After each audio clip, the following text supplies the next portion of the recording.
सुप्रभातम। कहानी का परिचय। महामारी की भयावह स्थिति। लुट्ठन पहलवान की ढोलक। पहलवान का नाम क्या है? लुट्ठन लुट्ठन। सिंह। लुट्ठन सिंह पहलवान था। लुट्ठन का बचपन श्यामनगर का दंगल, राज दरबार के 15 वर्ष और उसके बाद लुट्ठन की जो दरबार में रहता था, जिस राजा के दरबार में, उसकी मृत्यु और उसका अंतिम समय, ऐसे कुछ बिंदु मैंने इस कहानी के लिखे हैं। कहानी बहुत लंबी है, वैसे रोचक है। कहानी के परिचय में मैं आपको बताना चाहूंगी कि जो फणीश्वर नाथ रेणु हैं, उनकी जो कहानियां हैं, उन्होंने अपनी कहानियों में आंचलिक शब्दों का प्रयोग किया है और ये दिखाया है कि जो हमारी कलाएं लुप्त होती जा रही हैं, उनका उन्होंने वर्णन किया है कि हमारी रुचि प्राचीन कलाओं की प्रति भी होनी चाहिए।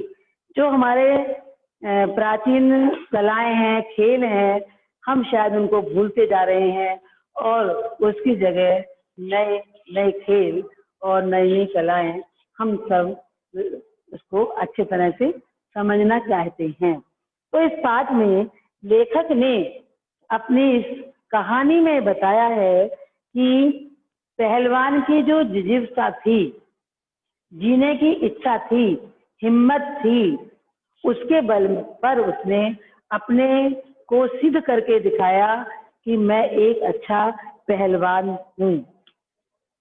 तो इस कहानी में किसका वर्णन है? लुट्ठन सिंह पहलवान की हिम्मत, उसकी जिज्ञासा का पूरा वर्णन किया गया है। महामारी की भयावह स्थिति,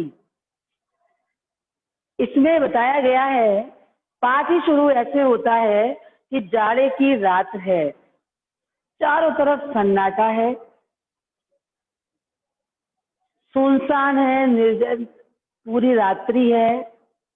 उस रात्रि में केवल गीदड़ की, उल्लू की आवाज है।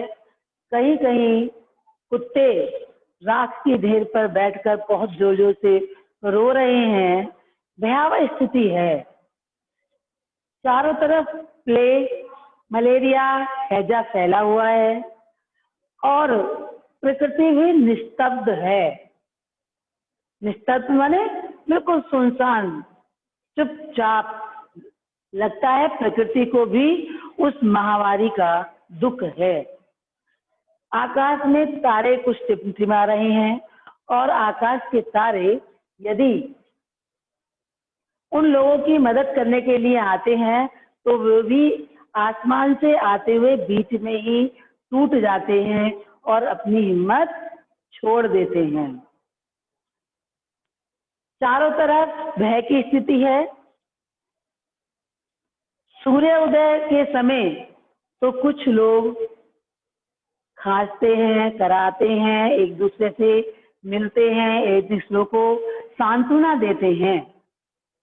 लेकिन सूर्यास्त के बाद कोई किसी को ढांढस बंधाने नहीं आता, क्योंकि इतनी भयानक स्थिति है कि एक घर से कई कई लाश निकल रही हैं और कहीं माँ के रोने की आवाज है, कहीं बच्चे मामा कहकर चित्कार कर रहे हैं। हाहाकार मचा हुआ है, मानो प्रकृति भी उसमें शामिल है। ऐसा वर्णन यहाँ पर लेखक ने किया है। उसके बाद आता है लुट्ठन पहलवान की ढोलक। ऐसी भयावह स्थिति में केवल लुट्ठन सिंह पहलवान ऐसा है जो अपनी ढोलक को रात भर बजाता है और उसकी ढोलक की थाप सुनकर, आवाज सुनकर जो अर्धमृत हैं, जो बेहोश पड़े हैं, जो चेतनाहीन मनुष्य हैं, उनमें भी संजीवनी शक्ति का संचार हो जाता है। उन्हें भी आस होती है कि हाँ, कोई तो है हमारे साथ। तो इसमें पहलवान की ढोलक का वर्णन किया गया है कि वह निरंतर ढोलक बजाता है और लोगों को उससे उत्साह मिलता है उनमें जो उदासी है, उनकी उदासी निराशा दूर होती है और वह अपने को अकेला महसूस नहीं करते हैं। ऐसा इस कहानी में दिखाया गया है। उसके बाद लुट्टन सिंह पहलवान कौन था, उसका बचपन कैसे बीता, वो कहाँ रहता था, कैसे पहलवान बना, उसका वर्णन कहानी में है। लुट्टन का बचपन। बच्चों आवाज आ रही है मेरी? आप लोग सुन रहे हैं? Yes ma'am. तो कहीं कहीं बोल दिया करो। Yes ma'am. बड़ों से भी कहानी सुनते हैं तो हुंकारा भरना पड़ता है। मुझे पता लग जाए आप सब जाग रहे हो, इसमें बीच बीच में आप बोलेंगे। जब लुट्टन केवल 9 साल का था तभी उसके माता पिता मर गए थे, लेकिन उसका विवाह हो गया था और गांव में उसकी सास रहती थी। उसका लालन पालन आगे सास ने किया। जब वो छोटा था तो उसे बड़ा दुख होता था, क्योंकि गांव के लोग क्या करते थे, गांव के लोग उसकी सास को बहुत ताने देते थे, बहुत परेशान करते थे। तो उसको देखकर उसके मन में एक विचार आया कि मैं पहलवान बनूंगा और इन सब से बदला लूंगा। इसलिए वो मेहनत बहुत करता था और दूध पीता था, कुश्ती करता था, व्यायाम करता था, अपने को हष्ट-पुष्ट बनाना चाहता था और ऐसा ही हुआ। वह उष्णोधार दूध पी जाता था। उष्णोधार का मतलब है गाय या भैंस के थन से ही दूध पी जाता था, निकालता नहीं था नीचे किसी बाल्टी वगैरह में। और एक बार वो क्या हो गया, पहलवान बन गया, खूब अच्छा हृष्ट पुष्ट हो गया। सब लोग उसे पहलवान कहने लगे, लेकिन अभी तक उसकी पहलवानी कहीं साबित नहीं हुई थी। वह पहलवानी करता था लेकिन उसकी प्रसिद्धि नहीं थी। इस प्रकार उसका बचपन बीता और उसके बाद श्यामनगर का दंगल। एक बार पहले लोग क्या करते थे, नुक्कड़ नाटक होते थे, स्वांग होते थे, दंगल होते थे और उसमें सब अपनी कला का प्रदर्शन करते थे। बहुत बहुत गांव से, जिले से लोग आते थे। ऐसे ही श्यामनगर में दंगल हुआ कुश्ती का और वह देखने गया। उसमें अपने गुरु बादल सिंह के साथ चांद सिंह नाम का पहलवान आया, जो बहुत प्रसिद्ध था और शेर का बच्चा उसे कहा जाता था, ये उपाधि मिली थी। उसके सामने कोई भी पहलवान नहीं टिकता था और राजा उसे अपने दरबार में रखना चाहता था। जैसे ही उसने दंगल देखा तो उसने इच्छा चुनौती दी कि मैं खेलना चाहता हूँ। सब हंसने लगे। उसने कहा कि ये तो सब कह रहे थे ये मरना चाहता है, लुट्टन सिंह मरना चाहता है, क्योंकि चांद सिंह तो प्रसिद्ध था, उसके सामने कोई टिक ही नहीं सकता था। उसने राजा से अनुमति ली।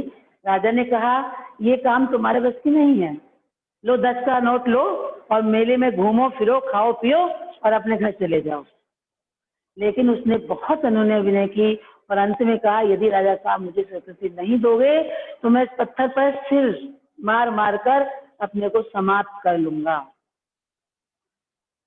जो राजा के साथ आए थे मैनेजर वगैरह सब विरोधी थे, कोई नहीं चाहता था कि लुट्टन सिंह को खेलने की अनुमति दी जाए, लेकिन राजा ने अनुमति दे दी। जैसे ही वह दंगल खेलने के लिए गया, कुश्ती खेलने के लिए दंगल में गया, तो सब हंसने लगे, जोर जोर से हंसी उड़ाने लगे कि अब तो ये गया, अब ये मारा जाएगा, अब ये बचेगा नहीं। लेकिन जैसे ही वो शेर की तरह उस पर, बाज की तरह उस पर झपटा, तो एकदम लुट्टन सिंह को उसने दबा लिया। बच्चों, लुट्टन सिंह ने कभी किसी पाठशाला में जाकर कुश्ती नहीं सीखी थी। उसका जो गुरु था वो उसका ढोल था, उसकी ढोलक थी और उसके थाप से ही वह अपने अंदर उत्साह जागृत करता था और उसने सारे दाव पेच सीखे थे।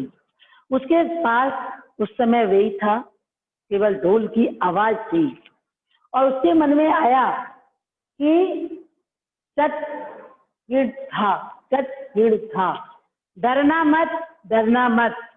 उसे ढोल की आवाज दिखाई दी और उसने सोचा, फिर से क्या आवाज दी, धाक धिन्ना तिरकट तिन्ना। इसका अर्थ है दाव काट और धार हो जा। उसके दिमाग में ये बात आई, डर मत, दाव काट धार हो जा। तो उसने क्या किया, एकदम से वो उसने उस पर दबाव डाला और उसे चित कर दिया, उसकी गर्दन पकड़ ली और वो जीत गया। खेलते खेलते कितने दाव पेच हुए, कभी कोई हार रहा था, कोई जीत रहा था, बाद में वो जीत गया। राजा बड़ा ही प्रसन्न हुआ और उसने राजा की कौली भल्ली जाकर, उसके कपड़े तो गंदे हो रहे थे, कुश्ती में तो गंदे हो जाते हैं, सबने कहा मैनेजर वगैरह ये क्या कर रहे हो। लेकिन राजा इतना खुश था कि उसे अपने कपड़ों का कुछ ध्यान नहीं था और उसने उसको बहुत शाबाशी दी। और जो उधर जो पंजाब से आए थे चांद सिंह खेलने के लिए, वो आंसू बहा रहे थे, उनके दिल में निराशा थी। जहाँ हार होती है थोड़ी निराशा हो ही जाती है। और सबसे बड़ी बात थी कि वो हमेशा जीतता था और राजा ने उस समय ही निश्चय कर लिया कि ये मेरे राज दरबार में रहेगा। लुट्टन से उस दिन वो लुट्टन सिंह बन गया। राजा ने उसे अपने दरबार में रख लिया। तो श्यामनगर के दंगल ने उस लुट्टन सिंह के जीवन को परिवर्तित कर दिया। फिर राज दरबार में 15 वर्ष तक रहा। खाने पीने का पूरा अरेंज उसका था, खाने पीने के लिए उसको पूरी व्यवस्था थी। यहाँ तक वो काले खां के नाम से प्रसिद्ध हो गया, सब उसे पसंद करने लगे और राजा ने उसे बाद में खेलने की भी अनुमति नहीं दी, उसे खेलने के लिए भी मना कर दिया। वह राज दरबार में रहता था, बड़े ठाट से वह अपने बच्चों को सिखाता था। सब कहते थे कि बच्चे तो इससे बाप से भी ज्यादा निकलेंगे आगे। इस प्रकार उसके 15 वर्ष बीत गए। उसके बाद जब राजा की मृत्यु हो गई तो उसकी अवस्था में भी परिवर्तन आ गया। राजा का पुत्र विलायत से पढ़कर आया, उसे घुड़सवारी का शौक था। घुड़सवारी भी तो बहुत प्रसिद्ध थी पहले। तो उसने कहा कितना खर्चा होता है इन तीनों पहलवान पर, राज दरबार से इनको निकाल दिया जाए। राज दरबार से उनको निकाल दिया और अब तो उसके जीवन में मुसीबत आ गई। गांव में वह अपना चला गया। गांव के लोगों ने एक झोपड़ी डाल दी। झोपड़ी में वह गांव के बच्चों को कुश्ती सिखाने लगा, उससे उसका गुजर बसर होने लगा। लेकिन कुछ समय के बाद अकाल पड़ा, खाने पीने की परेशानी हो गई, लोग भूखे मरने लगे। तो लोगों ने अपने बच्चों को भी भेजना बंद कर दिया। अब केवल वह अपने बच्चों को ही कुश्ती सिखाता था। उसने अपने बच्चे को व्यवहारिक शिक्षा भी दी और बताया ढोल ही तुम्हारा गुरु है। हमेशा जब भी तुम किस कुश्ती में जाओ, मैदान में जाओ, तो ढोल को प्रणाम करना, क्योंकि मेरा गुरु भी ढोल है। इस प्रकार उसने अपने बच्चों को योग्य बना दिया। इस प्रकार कुछ दिनों के बाद जब महामारी फैल रही थी तो एक दिन उसके दोनों बच्चे भी मृत्यु को प्राप्त हो गए। लेकिन उसने फिर भी हिम्मत नहीं छोड़ी। उसने उस दिन राजा का दिया हुआ रेशमी जांघिया पहना, अपने शरीर पर मिट्टी लपेटी, अपने दोनों पुत्रों को कंधे पर डालकर वह नदी पर ले गया। बड़ी भयावह स्थिति थी। कोई पिता अपने बच्चों को ऐसे ले जाए, यह स्थिति सुनकर भी हमें बड़ा मन में बहुत दुख होता है। लेकिन लुट्टन सिंह पहलवान ने हिम्मत नहीं हारी। 4-5 दिन तक वह अकेला रहा, फिर भी वो ढोल बजाता रहा। उसे पता था कि मेरे ढोल से गांव के लोगों में संजीवनी शक्ति का संचार होता है। उस समय के बाद 4-5 दिन के बाद जब एक रात को कोई आवाज नहीं आई ढोल की, तो सारे गांव वाले वहां गए। उन्होंने देखा कि वो चित पड़ा है, अर्थात वो भी उस दिन मृत्यु को प्राप्त हो गया। तो उसमें से एक शिष्य उनका बोला, गुरुजी कहा करते थे जब मैं मरूं तो मेरी चिता पर मुझे चित मत लिटाना, पेट के बल लिटाना, क्योंकि कभी भी मैं किसी से हारा नहीं हूँ, चित नहीं लेता हूँ। और अंतिम समय तक जब तक मेरा दाह संस्कार हो ढोल बजता रहना चाहिए। ऐसा ही हुआ और गांव वालों ने उनका अंतिम संस्कार किया और वह लुट्ठन सिंह पहलवान हमेशा के लिए शांत हो गया। इस प्रकार इस कहानी का सारांश मैंने आपको सुनाने का प्रयास किया है, समझाने का प्रयास किया है। एक बार आप फिर पढ़ेंगे, कहीं से समझ में नहीं आएगा तो आप पूछ लेंगे। धन्यवाद। समझ में आ गया आप सबको? Yes, ma'am. कहानी समझ में आई? इस कहानी Yes, का एक ma'am. उद्देश्य यही भी है कि हमें कभी भी हिम्मत नहीं हारनी चाहिए। यदि हम संघर्ष करते हैं, हम किसी चीज को पाना चाहते हैं, तो संसार में कोई भी असंभव नहीं है। कोई प्रश्न आपको करना हो तो इसमें से कर लीजिए, अन्यथा मैं आपसे प्रश्न करूं। चटधा गिड़धा, इसका मतलब क्या है? आजा भिड़ जा, आजा भिड़ जा। चटाक चढ़ा यानी क्या कर दे? उठाकर पटक दे। ये जो ढोल की आवाज थी वो ही उसके अंदर उत्साह भरती थी।